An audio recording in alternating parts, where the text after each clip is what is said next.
7 gün boyunca hiçbir şey yemeden duracağım. Ve 7 gün boyunca sadece su, şekersiz, sütsüz, kremasız kahve ve çay ve bir de bu elektrolitleri tüketeceğim. Bu elektrolitler zaten üstünde fasting yazıyor. Yani oruç tutmak için elektrolitler ve içinde potasyum, sodyum, magnezyum ve kalsiyum var. Yani hayatta kalabilmem ve kaslarımın erimemesi için gerekli olan malzemeler bunlar.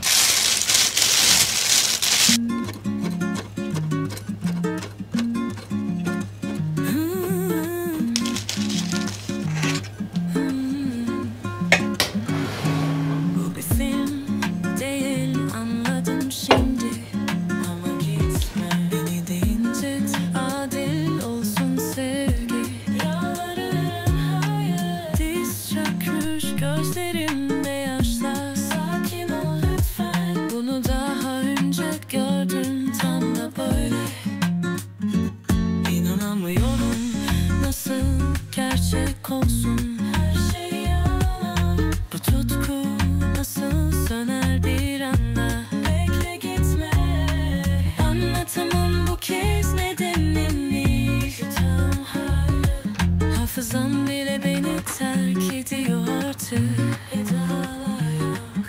Bir film nasıl sona erer ki böyle? Bu gece kal, lütfen gitme, beni yalnız bırakma, korkuyorum. Yeni pasaportum geldi. Pasaport sipariş etmiştim. Normalde 11 ila 13 hafta diyordu. Hatırlarsanız ben bununla ilgili de bir video yapmıştım. Amerikan pasaportunun ikincisi bu. Yeniledim. İlki 10 senelik olanı bitti. Hepsini dolduramadım sayfalarının ama bayağı bir ülke gezdim yani 65 ülke ama çoğu ülkeyi ben TC pasaportumla gezmiştim. O yüzden Amerikan pasaportuna zaten çoğu ülkede vize istemediği için onu dolduramadım yani. Şimdi bu pasaportun 50 sayfası var ve sayfaların hepsinde farklı farklı eyalet resimleri var. Bakalım bu pasaportla hangi ülkeleri gezeceğim hep birlikte göreceğiz.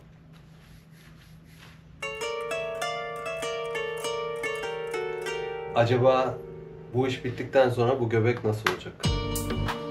Hadi bakalım açlık diyeti başlasın. Orucun ilk gününde, ilk saatlerinde şimdi cime geldim.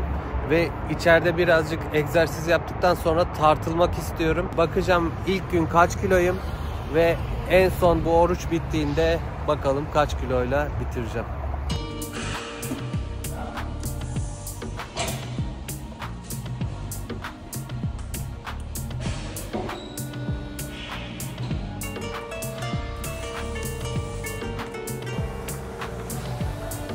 ...220 kalori yaktım. Sonuç bu. Şimdi birazcık da workout yapacağım. Yani ağırlık çalışacağım.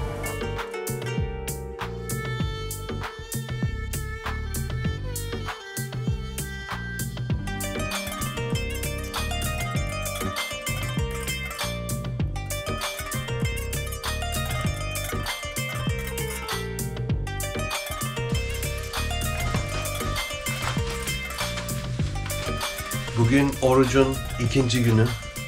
Çok güzel uyandım. Herhangi bir sıkıntı yok. Dün birazcık akşam böyle zorlandım ama bugün ikinci gün çok güzel uyandım. Hemen elektrolitimi içtim. Şimdi taksi işine gidiyorum. Uber yapacağım birazcık. Arabaya biniyorum ve gün başlasın. Bu arada bir kızla da buluşma planladım ama geleceğini zannetmiyorum. Amerikalı kızlar genelde gelmiyorlar ya. Galiba gelmeyecek her zamanki gibi. Yani gelse şaşırırdım. Mesela ben ona demişim ki kahve içmek ister misin? O da bana demiş ki tabii ne zaman düşünüyorsun?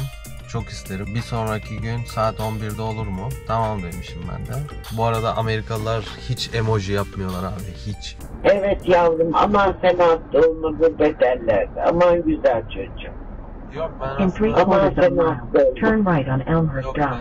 Kendine dikkat et yavrum. Top gibiyim anam, top gibiyim. Niye?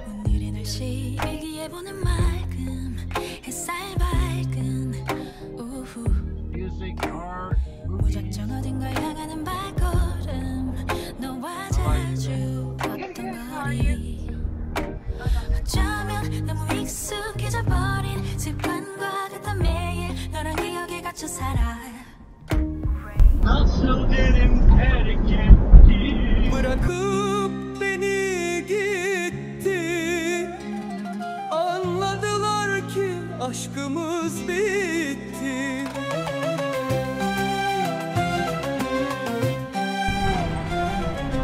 Bir müşteriyi buraya getirdim. Dedim ben de bir tuvalete gireyim falan, bir dolaşayım, belki bir mağazadan bir şeyler alırım. Ya bu arada çok ilginç bir şey oldu. Kız bana mesaj attı ve dedi ki ben de saçlarımı düzleştirdim. Saçım kıvırcık değil dedi. Beni belki tanıyamazsın, resimdekinden farklıyım dedi. Ben de dedim aa sen geliyor muydun dedim.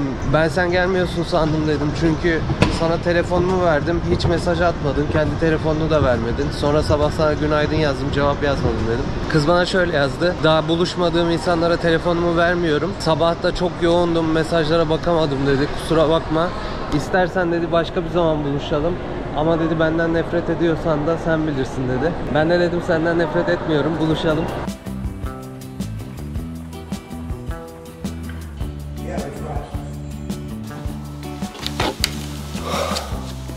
Yorucu bir gündü. Bütün gün direksiyon salladım. Sabah saat 8.30'da çıktım evden. 9'da falan hadi ilk müşterimi aldım desem. 6.30'a kadar Uber yaptım. Takside çalıştım. Toplam $180 yaptım. Bugün çok kötüydü işler. Zaten yani uzun zamandır böyle. Noel'den beri hep böyle. Niye bilmiyorum. Başka yerde de Uber yapan arkadaşlar var. Onlar da diyor Christmas'tan sonra çok düştü diyorlar. Herhalde insanlar bütün parayı Noel hediyelerine harcadılar. Şimdi bir ay 2 ay falan böyle bir zor geçecek gibi geliyor bana. İşten sonra spora gittim. Koşu bandında birazcık yürüdüm. Daha sonra ağırlık çalıştım. Bu türde bir oruç yaptığınız zaman eğer ağırlık çalışmazsanız o zaman vücut kaslardan da yiyor. Eğer ağırlık çalışırsanız vücuda bak benim kasa ihtiyacım var, sadece yağ hücrelerini kullan demiş oluyorsunuz. Zaman zaman bu tür oruçlarda herkesin söylediği şeydir. Yemeklerin böyle hayalini kurarsın. Hani nasıl böyle sigarayı bırakanlar aa sigara hep aklıma sigara geliyor falan der ya. Yeme içmeyi bıraktığınız zaman da hep böyle yemek hayali kuruyorsun. Şu yemeği ben beğenmezdim ama şimdi olsa yerim falan diyorsun. Dün zorlandım.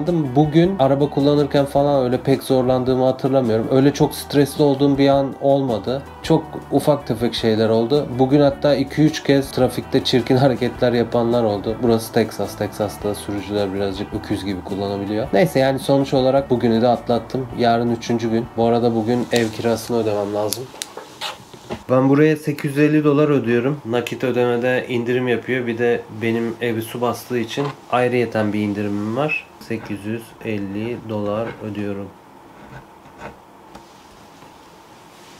800 820 840 800 ev kiramızı ödeyelim. Kirayı götürdüm, bara teslim ettim. Zarfın içinde. Her zaman öyle yapıyoruz. Peşin olarak. Bu da hatırlarsınız önceki videolarda benim su basan ev. Abi üstünden bir aydan fazla zaman geçti ve ev hala kullanılmaz halde.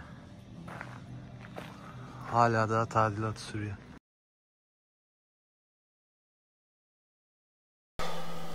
Bugün yine güzel kalktım. Herhangi bir sorun yok. Kendimi iyi hissediyorum. Zaten sabahları çok iyiyim. Akşamları da iyiyim aslında ama akşamları sadece uyku tutmuyor ya. Güne yine elektrolit ve kahve ile başlıyorum. Ve Uber yapacağım için yanıma şöyle 2 küçük şişe su alacağım. Bunları da elektrolitle dolduracağım. Günde 20 mg elektrolit alıyorum. Yani şöyle 4 scoop, 4 kepçe.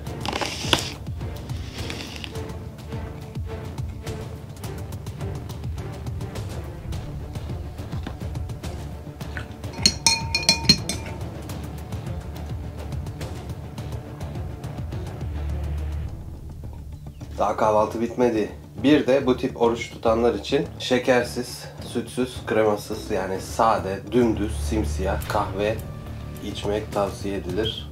Yani açık söyleyeyim çok bir farkı yok böyle tamamen aç kalmakla tok olmak arasında. Sadece yemeğe bir özlem duyuyorsunuz ama sağlık açısından öyle bir baş dönmesi, mide ağrısı falan hiçbir şey yok. Gayet kendimi iyi hissediyorum.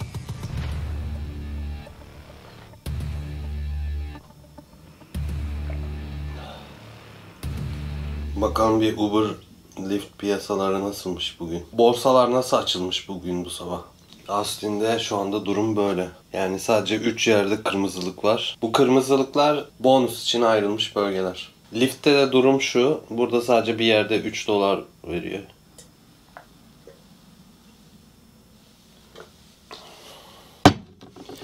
Hazırım. Şimdi çıkabilirim. Less traffic. Prius'un içinde baslar patlıyor. Müşteri arka koltukta dert anlatıyor. Dert anlatıyor. Teksas'ta hava genelde yakıyor.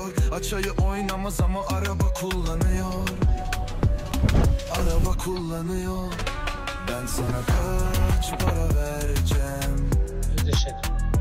Sen 100 lira verdin, ben sana 25 lira mı olmuş oldu? Vereceksin. 75 lira verdim. Ben niye vereceğim onu anlamadım ben şimdi.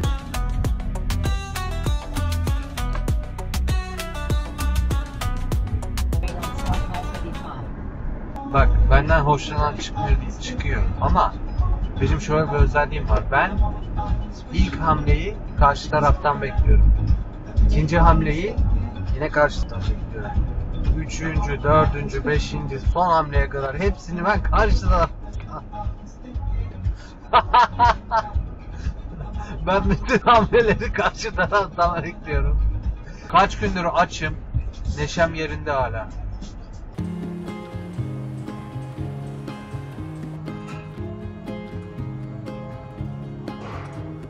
Spring is in the air, like a drum snare. Buds are bursting,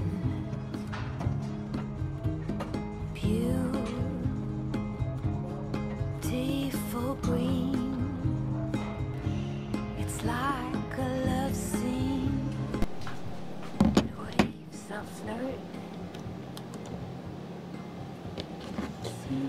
Evet, orucun 3. günü de bitti. Bugün eve geldim. Uber'da 99 dolar yaptım. Lyft'te de 38 dolar yaptım. Yani toplamda yaklaşık 140 dolar yapmış oldum. Bugün de kaç saat çalıştım ben bugün ya? Bugün toplamda 6,5-7 saat çalıştım. Oruç gayet iyi gitti. Bugün sabah çok iyi uyandım. Bütün günde çok iyiydim. Hatta eve dönerken arabada baya böyle bir enerjim yüksekti. Çünkü ben ne zaman egzersiz yapsam o egzersizden sonra hani mutluluk hormonu salgılıyorsun ya. Şimdi de Turist Ömer izliyorum. Sadri Alışık'ın.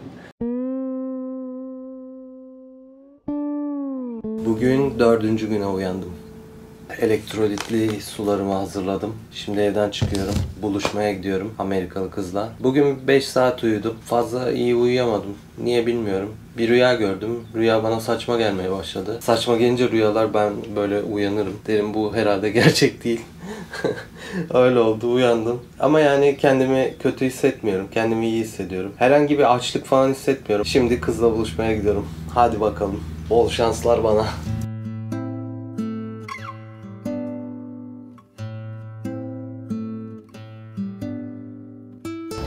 Mozart's Cafe. Burada buluşacağız. Evet, mekan bu. Ve canlı müzik var ama şu anda bir ara verdiler. Burada da ek masalar var böyle göl kenarı. Burada şöyle yuvarlak tekneler var. Vietnam'daki gibi. Buna böyle binip göl kenarında gezinti yapabiliyorsunuz. Biz şurada oturduk. Az önce kalktık. Evet, kısa bir tanışma oldu. Yaklaşık 1-1,5 saat oturduk, sohbet ettik. Şimdi ben arabaya doğru gidiyorum. Bilmiyorum artık ne olur ne biter ama ben bayağı bir uzun kendimi anlattım. Ona çok fazla sorular sordum. Güzel bir sohbet oldu göl kenarında.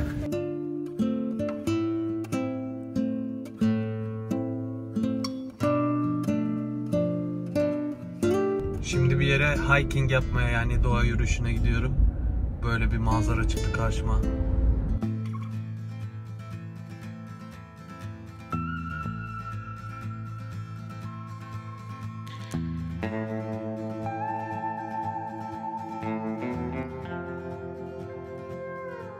Bugün spor salonuna gitmiyorum.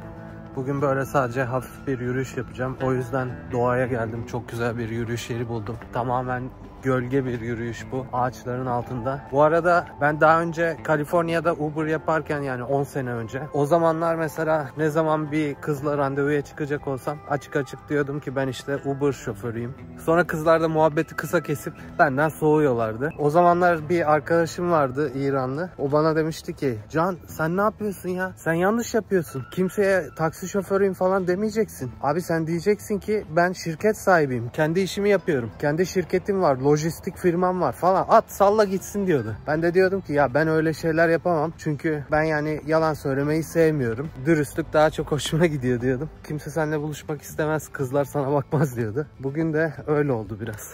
Amerika'da genelde kadınlar önce ne iş yapıyorsun diye soruyorlar. Şimdi bu kızla sohbetin sonuna kadar hiç bana böyle işle alakalı hiçbir şey sormadı. Ve bu benim çok hoşuma gitti. Aa dedim tamam. Herhalde dedim doğru insanı bulmaya çok yaklaştım artık. En sonunda dedi ki sen dedi ne iş yapıyorsun burada? YouTube'u anlattım dedim, işte günlük vloglar yapıyorum. Türkçe yaklaşık 100.000 takipçim var YouTube'da. Daha önceden gezdiğim yerleri anlatıyordum. Şimdi Texas'ta günlük yaşamımı anlatıyorum dedim. Bu arada dedim işte kuryelik, taksicilik, benzeri işlerde çalışıyorum dedim. Bunu söyledim ya, hani Uber falan da yapıyorum dedim. Bunu söyledikten 2 dakika sonra kız ya artık yavaş yavaş kalkalım mı dedi.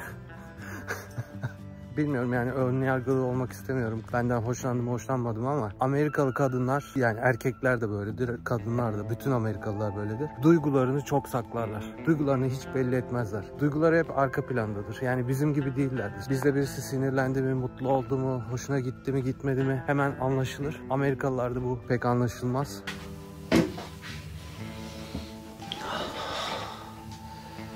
Bugün 4. günü bitiriyorum. Artık 3 gün kaldı. Gittikçe daha kolaylaşması lazımdı. Fakat bugün ne olduysa en zoru bugün oldu. Midem çok guruldadı. Birazcık başım döndü. Ama yine de bırakmadım.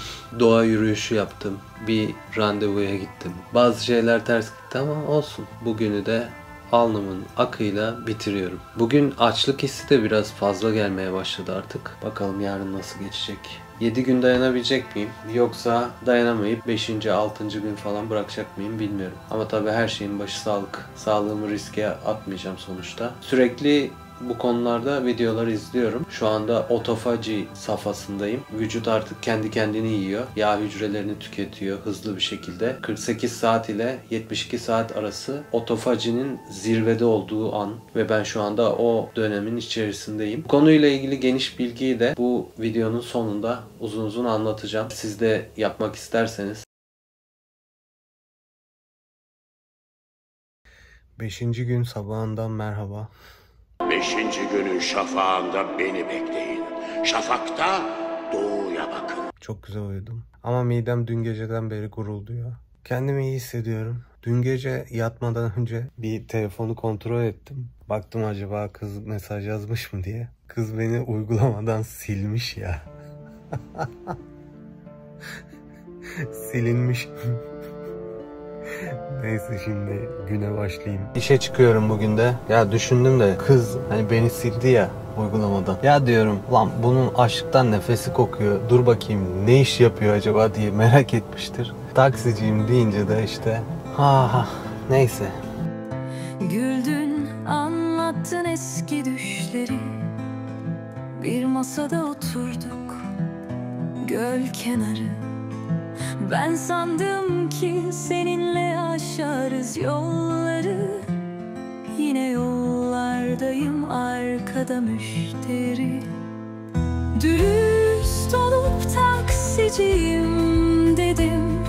Yavaştan artık kalksak mı dedin. Sandım ki beni beğendin. Baktım ki uygulamadan silmişsin. Telefonu açtım, ismini aradım. Ama çoktan yok olmuşsun ekranda. Öyle kolay mıydı birkaç saatle silmek? Ben hala buradayım, ya sen neredesin? Dürüst olup taksiciyim dedim.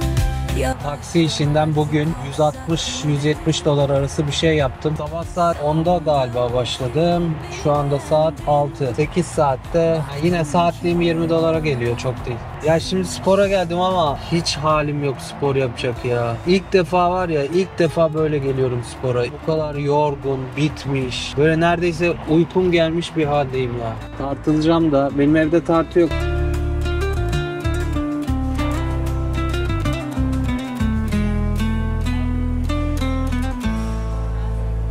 Bazı yollar çıkmaz sokaktı.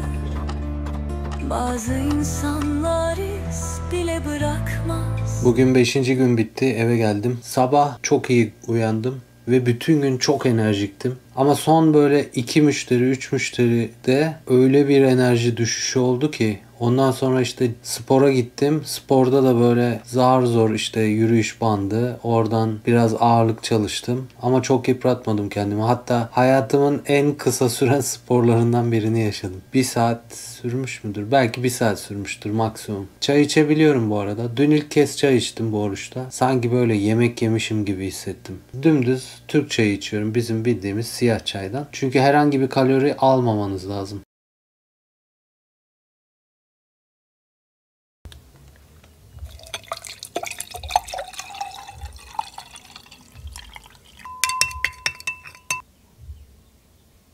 Altıncı günün sabahından selamlar. Bu kadar ileriye gidebileceğimi pek düşünmüyordum. Bence böyle 4. 5. günde bırakırım diye düşünüyordum. İyi dayandım. Dün akşam en zor akşamımdı. Hayatımın en zor uyuduğum gecelerinden birisi oldu. O kadar da gün içinde yoruldum, araba kullandım falan. Ama günün sonunda bir türlü uyuyamadım. Ve kendimi böyle çok kötü hissettim. Midem gurulduyor. O kadar bak, mineralli suyumu içiyorum, çay içiyorum, çok fazla su içiyorum. Kâr etmiyor. Yemek yemeyi özledim. Dün gece yatakta sürekli acaba şimdi bıraksam mı? Gidip hemen kendime bir çorba kaynatıp bu işten vazgeçsem mi diye defalarca düşündüm. Sonra dedim ya yarın olsun bir hayrola, illaki uyurum dedim. Bir sağa dönüyorum, bir sola dönüyorum. Aç olduğun zaman hiçbir şey yapmak istemiyorsun. Diyorsun ki önce bir karnım doysun, ondan sonra bir şey yapayım. Mesela şimdi ben bugün hiçbir şey yapmayacağım. Taksiye de çıkmayacağım çünkü artık zaten orucun son günleri. Çok da böyle zorlamak istemiyorum kendimi. Bir de böyle gün içinde takside, yolda falan herhalde yoruluyorum ki akşam iyice pilim bitmiş oluyor. Kuş seslerini duyuyorsunuz. Böyle bir evde yaşadığım için çok şanslıyım ya. Kuş sesleri, göl manzarası, mangal. Yarın uzun bir aradan sonra, bir haftadan sonra yemek yiyeceğim. İple çekiyorum o anı. Hiçbir yemeği bu kadar hasretle beklemedim. Hayatımda bak, çocukken bile çok oruç tuttum. Ama bu bambaşka bir şey abi. 6 gündür hiçbir şey yemedim. Hiçbir şey. I'm gonna try some of these.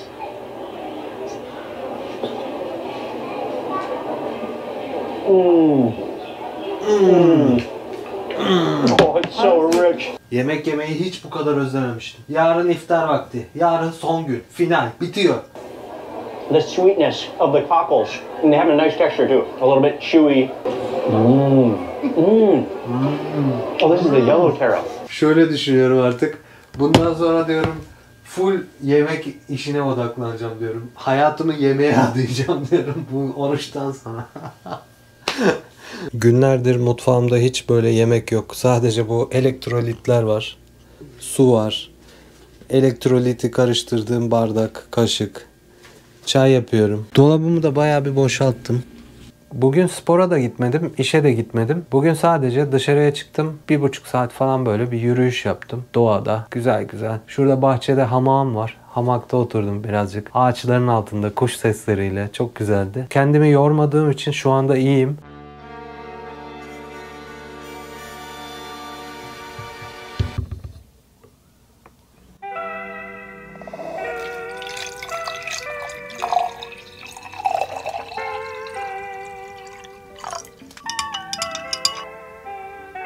Yine kuş cıvıltılarıyla bir sabaha uyandım ve nihayet geldik 7. güne. Artık bugün son. İftar vakti.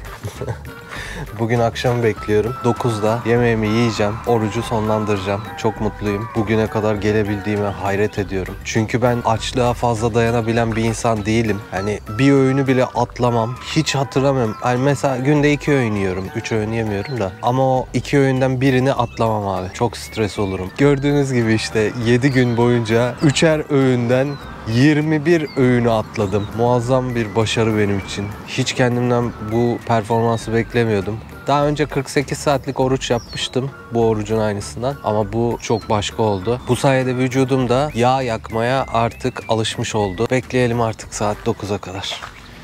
Bugün Instagram'dan tanıştığım, Türkiye'den Austin'e göç etmiş bir Türk çiftle buluşacağım. Ve buluşmak için de burayı seçtik.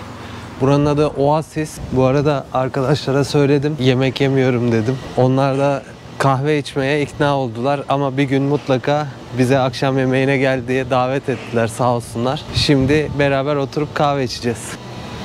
Oasis.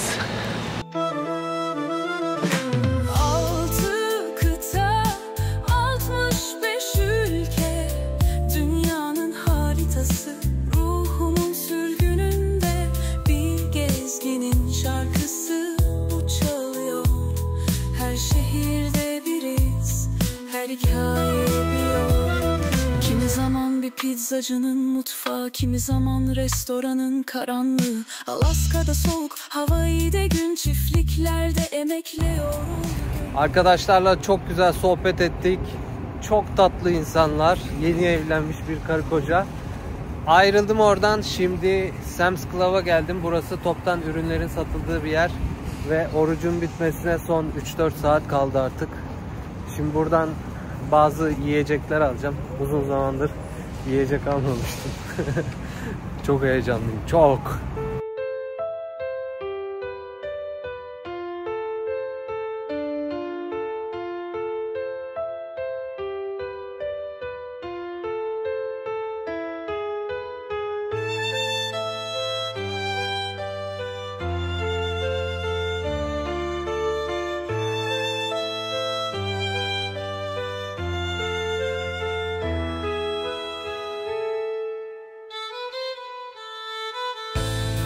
Evet, bunları aldım. Şimdi çıkıyorum. Çok heyecanlıyım ya. Yemek yiyeceğim lan. Yemek yiyeceğim. 7 gün sonra yemek yiyeceğim. Boğazımdan bir şey geçip mideme gidecek. Evet, alışverişimi yaptım, bitirdim. Şimdi burası $79 tuttu. Portakal suyu, peynir. Bu bizim Türkiye'de de yediğimiz beyaz peynirden. Muz. Bu birkaç gün bekletirim, sararsın. Burada hellim peyniri var. Kıbrıslılar bilirler bunu. Halloumi. Çok güzel bir peynir. Bunu tavada kızartabiliyorsun. Burada yoğurt var. Sade yoğurt. Ve içinde herhangi bir katkı maddesi yok. Çok hoşuma gitti. Bu bir İtalyan peyniriymiş. İlk defa deneyeceğim. Kaşar peynire benziyor. Avokado. Orucu açtıktan sonra da bunu yemem lazım. Bunu da yarın yerim diye aldım. Tavuk. Ve burada da organik kıyma var. Bunun da fiyatı $16. 3 tane kıyma 16. Toplam burası $79. Yani Uber yapan birisi için 2,5-3 saatlik bir çalışmayı gerektirir bu kadar ürünü almak. Şimdi 7 günün sonunda son kez bir tartılacağım. Kartı kullanmak için buraya üye olduğum spor salonuna geldim.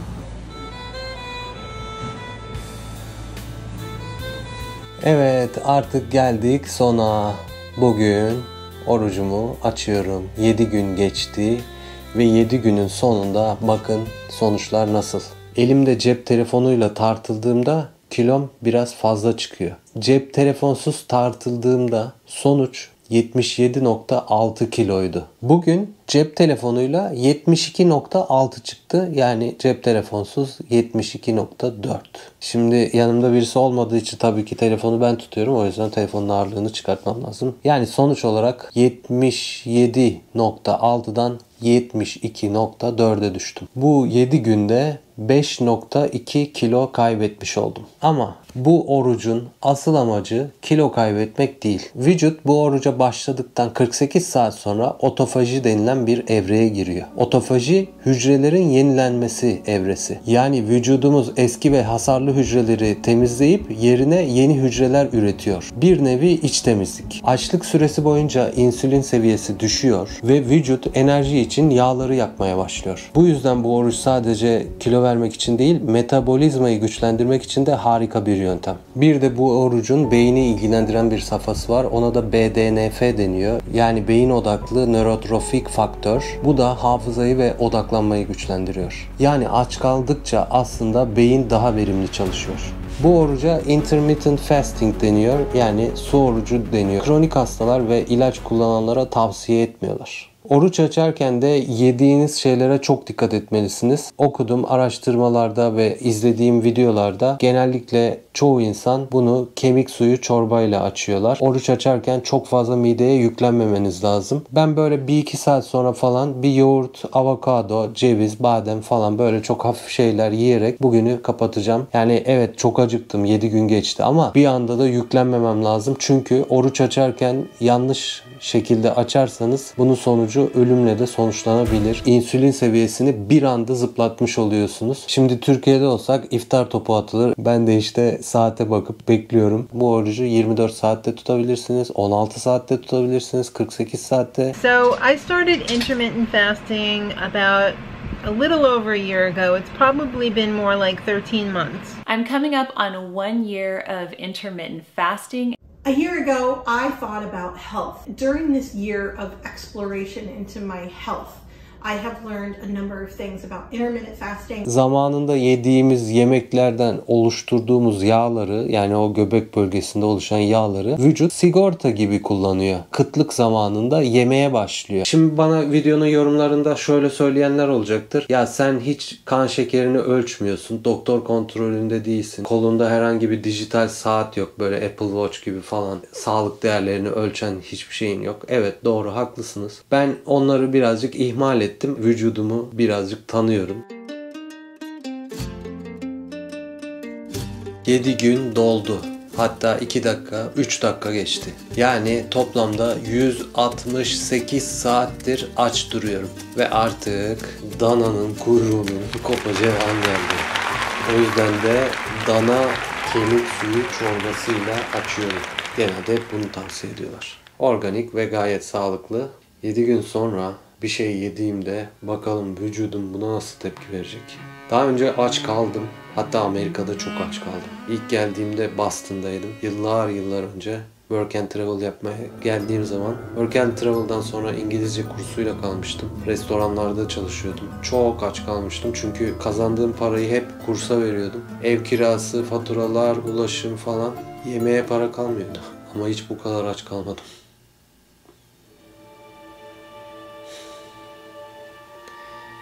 Evet, sağlığınıza içiyorum dostlar.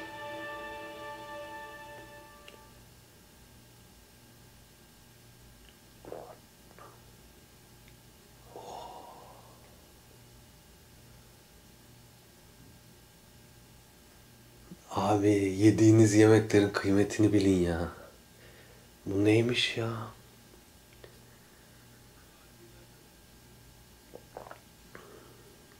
Tadından hoşlanmadım. Şu anda yemek istediğim o kadar çok yemek var ki.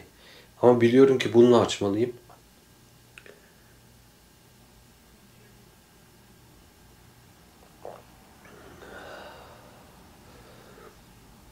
Oh, var ya, bundan sonra yediğim her yemeğin kıymetini daha çok bileceğim. Zaten işte dedim ya, çok aç kalmıştım. Yemek kıymetini çok iyi bilirim. O yüzden de zaten zaman zaman çok kilo alıyorum. Hatta dünyayı gezerken de çoğu zaman böyle göbekliydim. Yemek yemeyi çok seviyorum. Bu orucu yaparken sürekli aklıma yemek geldi, yemek düşündüm. Hatta ya ben bundan sonra yemek videolarımı yapsam falan dedim. Hep böyle yemek, kafada yemek var. Birisiyle konuşuyorum, telefonda konuşuyorum falan. Hep diyorum ki bugün ne yedin, ne yaptın, neler yiyorsun genelde, onu yemiyor musun, niye yemiyorsun falan. Böyle konuyu hep döndürüp dolaştırıp yemeğe getiriyorum. YouTube'dan mesela video izliyorum. Dönüp dolaşıp hep yemek videolarını açıyorum. Artık bende bu hastalık oldu. Yani bu 7 gün boyunca kafayı yemeğe taktım. Yani yemek çok büyük bir olaymış ya. Maslow'un ihtiyaçlar piramidinin en altı şu anda benim gözümde Nirvana gibi yani. Çok yukarılarda bir yer. Düşünsene, yeme içme insanın ilk ihtiyaçlarından bir tanesi. Ve şu anda ben onu karşılıyorum.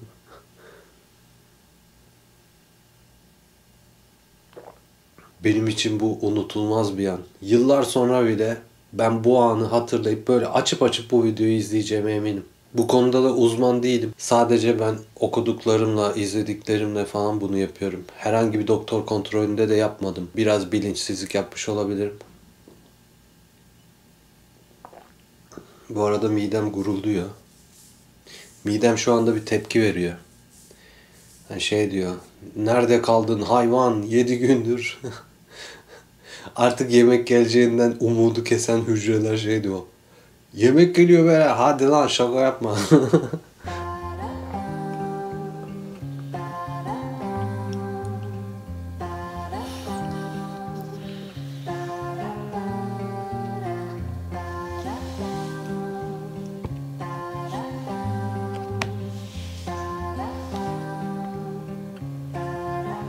Ceviz, badem ve yoğurt yiyorum.